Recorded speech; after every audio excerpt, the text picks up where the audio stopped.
7. Las distorsiones de los impulsos milagrosos. Este va de sexo, os va a gustar, ya veréis. Tus percepciones distorsionadas producen una densa envoltura alrededor de los impulsos milagrosos, dificultándoles el que lleguen a tu conciencia. Vamos a ver qué significa todo esto.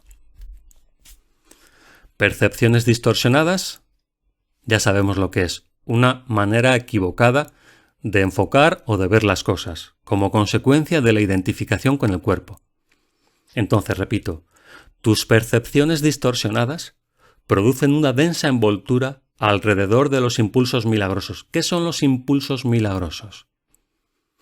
Bien, si recordáis, los 50 principios de los milagros, se enseñaba ahí que los pensamientos pueden obedecer al nivel físico, corporal o al nivel del espíritu. ¿Vale? Esto significa que hay dos niveles o dos formas de funcionamiento mental. El sistema de pensamiento del ego y el sistema de pensamiento del espíritu, que es tu mente original. Ahora, los impulsos milagrosos son pensamientos, como ya sabemos, se utiliza la palabra milagro, procede del espíritu y por esa razón provienen de esa parte de la mente. Esos son los impulsos milagrosos. Pero dice que la percepción distorsionada, es decir, tu identificación con el cuerpo, produce una densa envoltura alrededor de los impulsos milagrosos. ¿Qué es esa densa envoltura? Si se da un pensamiento procedente del espíritu, este pensamiento es intenso. Ese pensamiento es vivificante. Bien, de hecho es lo que te mantiene con vida en todo momento. Pero, ¿qué ocurre cuando ese pensamiento llega a tu mente? Como consecuencia, ¿qué ocurre con ese pensamiento como consecuencia de tu identificación con el cuerpo físico? Que se produce inmediatamente un redireccionamiento de ese pensamiento milagroso hacia aquello a lo que tu mente le da valor por considerarlo tu identidad. Entonces, si surge ese pensamiento en tu mente, la identificación con el cuerpo hace que ese pensamiento se dirija hacia el cuerpo. ¿Qué pasa cuando un impulso milagroso, es decir, un pensamiento de esta naturaleza, es canalizado hacia el cuerpo como consecuencia de tu identificación con él? Que se produce el impulso sexual. ¿Vale? Por eso la energía sexual y los pensamientos del espíritu están íntimamente ligados. Íntimamente ligados. Aquellas personas que son especialmente sexuales, decía un maestro, tienen un gran potencial porque pueden reorientar esos pensamientos que provienen del espíritu a una dirección correcta y no tanto hacia la identificación con el cuerpo, produciendo únicamente un deseo sexual. Esta es la razón por la que antiguamente se consideraba que la castidad era un método eficaz para poder santificarse. Y hasta cierto punto es así. Pero ¿qué pasa cuando únicamente este conocimiento se va degenerando con el paso del tiempo y se convierte únicamente en un dogma de fe y en una forma de comportamiento que hay que forzar? Pues ocurre que al ser una energía incontenible, acaba sobrepasando cualquier límite y desequilibrando cualquier mente que trata de interponerse. Son bien conocidos los casos de religiosos que no pueden canalizar esa energía porque no saben cómo hacerlo, porque de hecho ni siquiera saben la relación que tiene con eso, y ya sabemos en qué acaba todo esto. Bueno, pues esta es la consecuencia de una mala canalización de estos impulsos milagrosos o pensamientos procedentes del espíritu. También por eso sería conveniente, especialmente para los hombres, tener esto en cuenta a la hora del estudio del curso. Cuando tú te dejas llevar por el impulso sexual, inmediatamente después pierdes la inspiración, lo cual incapacita o limita a tu mente para acceder a los niveles más elevados o superiores de tu mente. Si te dejas llevar por ello, y no estamos hablando aquí únicamente de reprimir, sino de comprender, te va a ser más dificultoso el estudio del curso, por lo menos inmediatamente después, o unos días después. Porque tenemos que entender también que una vez que la mente está viviendo esta experiencia, está sujeta también a las leyes físicas. No la mente, evidentemente, sino la mente en interacción con el cuerpo. Así que hay que comprender cómo funciona esto. Si tú estás estudiando esta enseñanza y en algún momento llegas a entender en profundidad lo que está diciendo y te sientes totalmente inspirado, si tienes una relación sexual, después te vas a dar cuenta del contraste. Porque si vuelves a estudiar o a leer lo mismo, no vas a captar la misma esencia que captaste en la primera lectura, porque tu mente ya no se encuentra al mismo nivel. Entonces la energía es muy importante de cara no solamente al estudio, sino también a la práctica del curso. Recordemos, lo hemos dicho algunas veces, que es fundamental sintonizar, captar la esencia de la enseñanza del curso cuando lo estamos estudiando. Y eso solamente puede ocurrir con un buen estado mental. Y eso tiene que ver con la energía.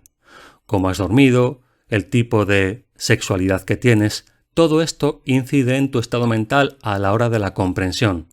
Por lo tanto, cuanto más bajo sea tu nivel de energía, te incapacitas más para poder comprender los aspectos más sutiles de esta enseñanza.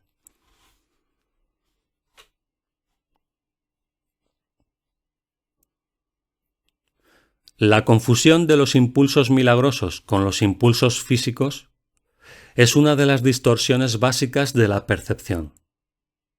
Los impulsos físicos son impulsos milagrosos mal canalizados. Todo placer real procede de hacer la voluntad de Dios. Esto evidentemente, o probablemente, no lo voy a dar por hecho, no tenga comparación para ti.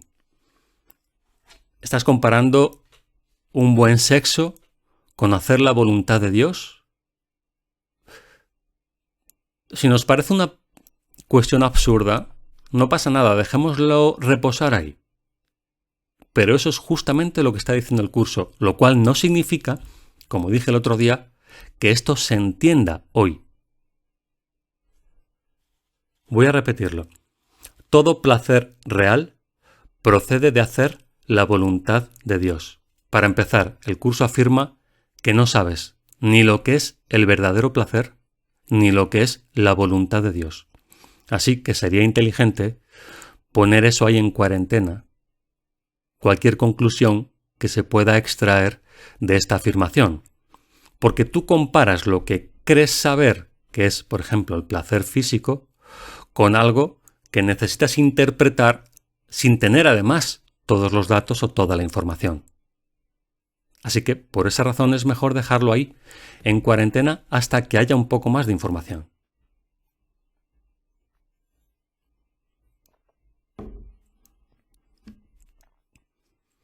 Esto es así porque no hacer su voluntad es una negación del ser. ¿Y qué es el ser? El ser es la expresión del amor de Dios. Y por lo tanto, la perfecta felicidad. Si niegas la perfecta felicidad, te ves obligado a buscar sustitutos a través de aquello que valoras, como es el cuerpo físico. Por eso crees que, por ejemplo, en este caso, el sexo es algo deseable o tan atractivo para ti. Si fuera el caso, suele ser el caso habitualmente. A no ser que haya algún tipo de problema en ese sentido. Porque valoras aquello que crees ser. Y puesto que crees ser un cuerpo, esto lo veremos más adelante en las leyes del caos, crees que a través del cuerpo te puedes completar a ti mismo.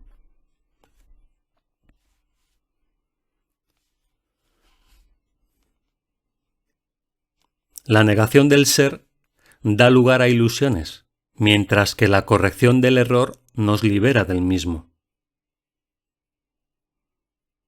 No te engañes a ti mismo creyendo que puedes relacionarte en paz con Dios o con tus hermanos a través de algo externo. Y el cuerpo es algo externo. Criatura de Dios, fuiste creado para crear lo bueno, lo hermoso y lo santo. No te olvides de eso. El amor de Dios, por un breve periodo de tiempo, todavía tiene que expresarse de un cuerpo a otro. Sí, está hablando de sexo también. Pero fijémonos por qué. Ya que la visión es aún muy tenue. Puesto que la visión es aún muy tenue y muy distorsionada, todavía interpretarás el amor con la sexualidad, interpretarás el amor con el cuerpo, interpretarás el amor con lo que crees ser. Fijémonos que el curso no está ni mucho menos censurando nada. De hecho, no es un curso acerca de comportamiento, es un curso acerca de causas. Y lo que está explicando o describiendo es la razón por la que esto está así, funcionando. No te está diciendo que esté bien o que esté mal, te está diciendo, puesto que la visión es muy tenue, el amor de Dios, lo que tú eres, todavía tendrá que expresarse de un cuerpo a otro, pero por esa razón. ¿Vale?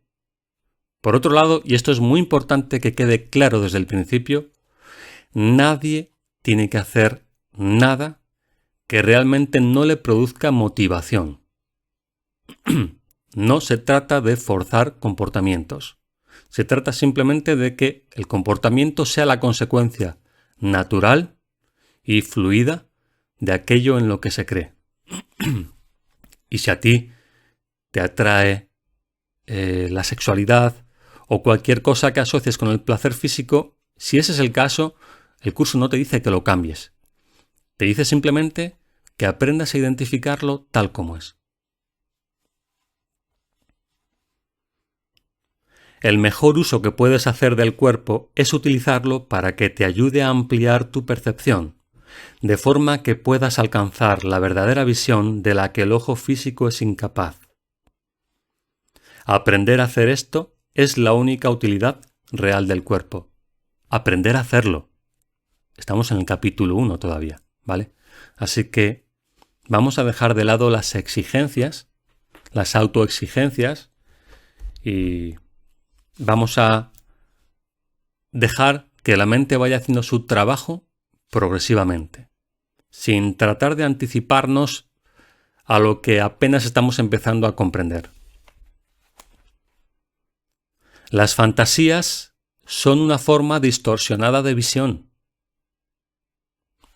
Son imaginaciones. Imagen tiene que ver también con ver. Por eso las fantasías son una forma distorsionada de visión. Todas ellas, no importa de qué clase sean, son distorsiones, ya que siempre tergiversan la percepción hasta convertirla en algo irreal.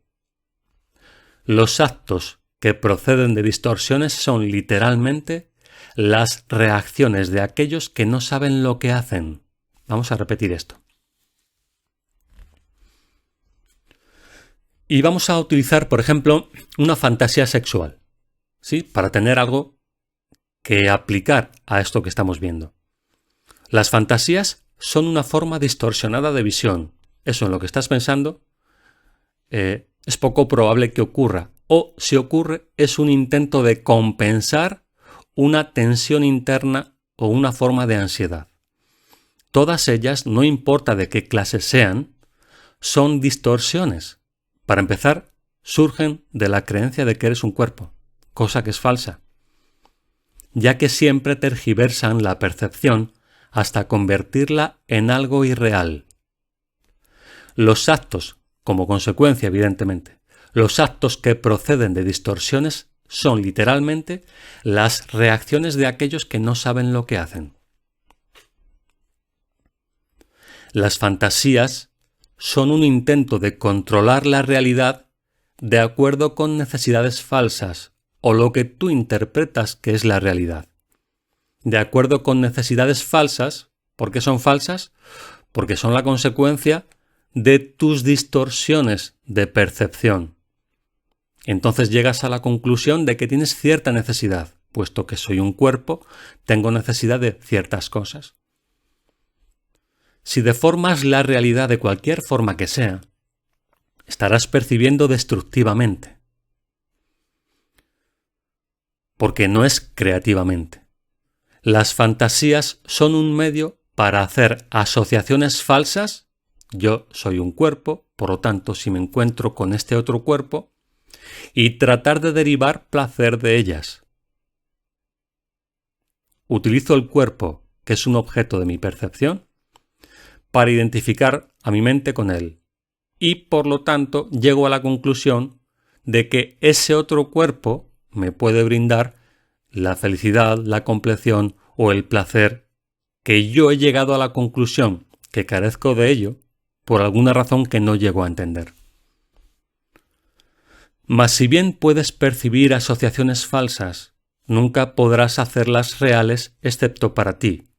¿Qué significa que nunca las podrás hacer reales? Quien ha tenido una relación de pareja lo sabe. Quien ha vivido todo el proceso, de esto veremos más adelante en la parte a la que le dedica la relación especial. Quien ha vivido una relación especial de principio a fin en todo su proceso puede establecer una relación con esto que estamos viendo.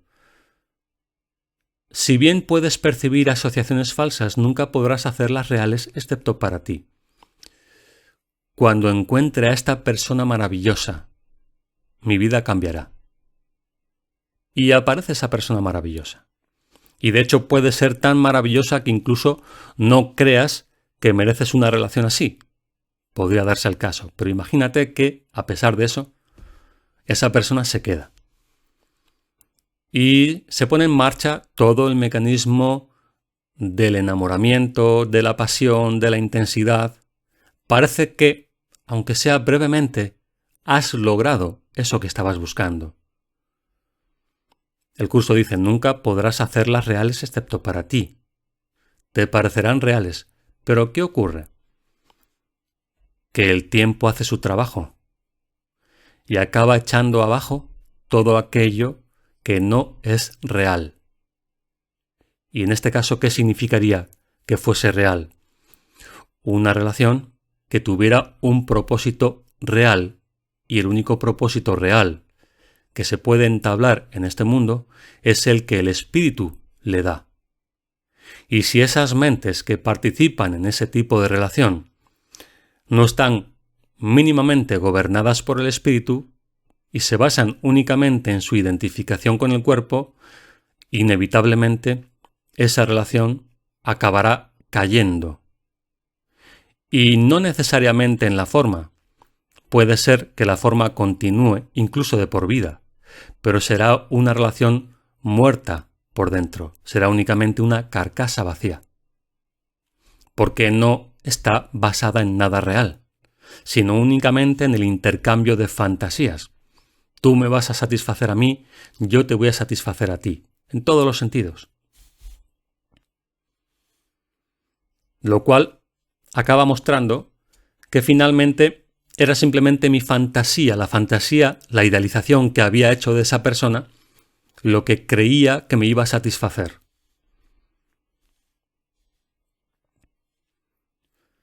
Crees en lo que inventas. De igual modo, si ofreces milagros, creerás en ellos con igual intensidad, si tienes la disposición de que eso ocurra a través de tu mente. La fuerza de tu convicción sostendrá entonces la creencia del que reciba el milagro. Las fantasías se vuelven totalmente innecesarias cuando la naturaleza completamente satisfactoria de la realidad se vuelve evidente tanto para el dador como para el receptor. Recordemos, la fantasía es un intento de sustitución de la realidad. Es un intento de obtener placer de una serie de asociaciones falsas. La realidad se pierde, entre comillas, la olvidas, por usurpación. Esto significa porque dejas de entender la relación causa-efecto, dejas de reconocer a tu creador como lo que es y te pones tú en su lugar, creyendo que te has autocreado a ti mismo. La realidad se pierde por usurpación, lo cual produce tiranía.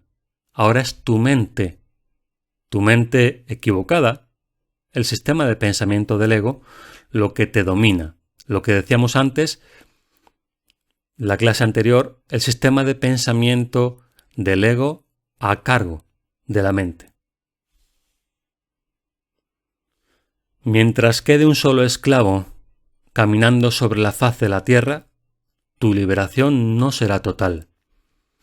La única meta del que se ha decidido por el camino de los milagros es restaurar completamente la filiación.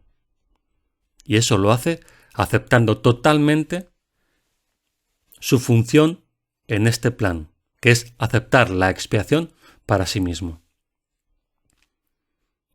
Este es un curso de entrenamiento mental. Todo aprendizaje requiere atención y estudio en algún nivel. Algunas de las secciones posteriores de este curso se basan en tan gran medida en estas primeras secciones que es necesario un estudio muy detallado de las mismas. También las vas a necesitar a modo de preparación. Sin esta preparación, lo que sigue podría infundirte demasiado temor, imposibilitando así el que pudieses usarlo de manera constructiva. Esto es para que tomemos conciencia de hasta qué punto es importante comprender el texto para poder aplicarlo práctica y efectivamente a los ejercicios. A medida que estudies estas primeras secciones, no obstante, comenzarás a percatarte de algunas de las connotaciones que más adelante se ampliarán. Por eso decía al principio, si no entiendes algo, si algo no acaba de integrarse, no te preocupes, es completamente normal. El curso está mostrándote algunas piezas, es como un puzzle. No entiendes lo que esa pieza es, qué parte de la imagen. Se van colocando aquí y allá. Poco a poco, en la medida en que se vayan colocando cada vez más piezas, se te va mostrando una imagen cada vez más amplia.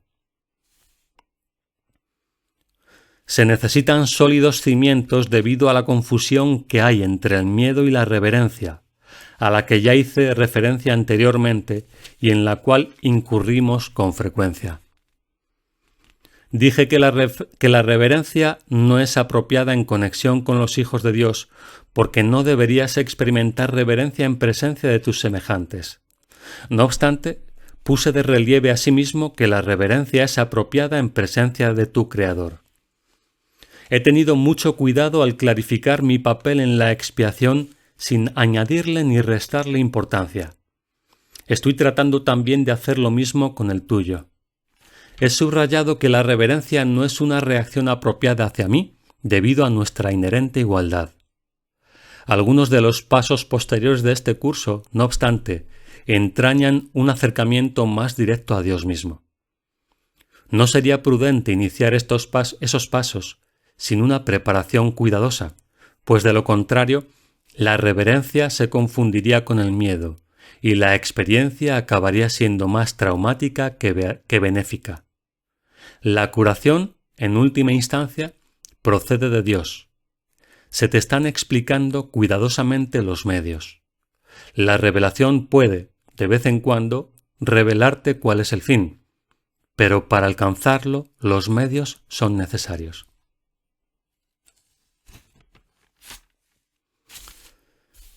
Bien, vamos con las preguntas. Marina, por favor. Hola Andrés, Hola. tengo tres preguntas del capítulo 7 que, bueno, algunas cosas son conclusiones que saqué yo cuando lo leí, algunas de cuando estabas leyendo vos recién. Te refieres al subcapítulo Una 7, ¿no? preguntarte, sí, perdón, del Sí. subcapítulo 7. Una preguntarte que yo había entendido que además de la sexualidad también se está refiriendo, no sé, por ejemplo, la comida o Ujú. cualquier otra cosa, ¿verdad? Sí. Bueno, Ok, en este caso concreto, cuando habla de los impulsos físicos, está haciendo referencia a la sexualidad en concreto. Aunque se puede aplicar efectivamente a ok, cualquier creencia de que el placer puede obtenerse a través del cuerpo. bien. Y después, con lo de los impulsos, me quedó la idea, cuando vos explicabas recién que si después de una relación sexual, por ahí uno se pone a leer el curso, capaz que se empieza a sentir más confundido o no puede realmente interpretar bien esa información, puede ser que es porque después del orgasmo esa energía, o sea, ese impulso se disipa. Claro, claro, eso es. Ok. Recordemos, decíamos el otro Y día, que había una especie de interfaz entre la mente y el cuerpo. Una interfaz es un elemento que comunica dos dispositivos o dos sistemas distintos, ¿no? Bien, pues mm, el impulso milagroso ocurre en la mente y tiene que interactuar con el cuerpo de alguna manera. Es la forma en la que interactúa o cómo se canaliza ese pensamiento lo que dirige esa energía en un sentido o en otro. Decía este mismo maestro al que he hecho referencia anteriormente, decía, la energía sexual hace volar a los iniciados y quemarse a los tontos. Es la misma energía, es la misma energía. Los que no la utilizan correctamente simplemente se van desgastando, quemando, embruteciendo con el tiempo, y los que saben utilizar esos impulsos correctamente, puesto que tienen la finalidad de curar, esta energía empieza a restablecer sus propias mentes. mm, bien.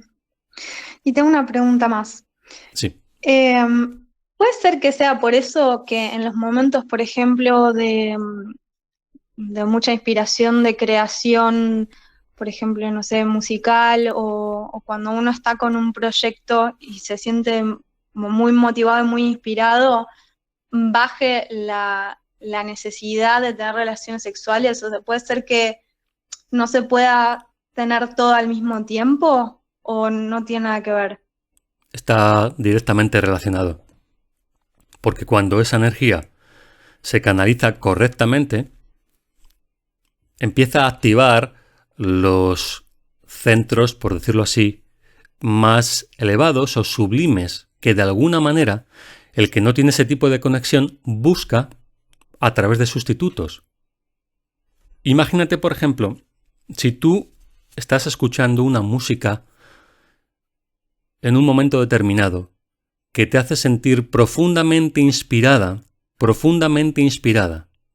y en ese momento pruebas a imaginar una escena sexual, es muy probable que veas esa escena sexual en tu mente como una interferencia de eso que estás experimentando emocionalmente. Como que te llevaría a un Mm, nivel en el que no quieres estar. Sin embargo, cuando tu nivel es muy bajo, tanto como para no tener acceso a esos aspectos más elevados de la percepción, el sexo se convierte en sustituto de ese nivel al que no puedes acceder porque quizá no has preparado a tu mente habitualmente para ello. claro. Pero cuando tienes Muchísimas gracias, ese Andrés. resultado a nivel de la percepción más elevada, lo otro se ve claramente como un sustituto prescindible. Mm. Claro, digamos que es necesario poder haber ido un poco más allá para que el sexo ya no sea lo más valioso, ¿no? Claro, pero eso es lo único a lo que se podría llamar una verdadera castidad o renuncia. Cuando Claro. consideras que eso es alguna forma de sacrificio porque pierdes algo a lo que le das mucho más valor. Estamos hablando, y tenemos que ser conscientes de lo que estamos hablando, de unos niveles de percepción que son poco habituales. Entonces, puesto que normalmente la mente se maneja en niveles muy básicos, el sexo se percibe como deseable, porque en comparación con un estado de energía bajo o denso, eso parece ser un estímulo deseable por esa razón. Pero si tú fueras capaz, debido al entrenamiento, por ejemplo, mental, de mantener tu mente en estados más elevados, se percibiría como un sacrificio. Mm. Y ahí es donde cobra sentido eso que dice el curso. El verdadero placer proviene de hacer la voluntad de Dios. Y hacer la voluntad de Dios es simplemente que tu mente esté alineada con el espíritu. Y entonces ni siquiera este mundo ya es suficiente para ti. No ya el sexo, sino el mundo, con todo lo que puede ofrecer.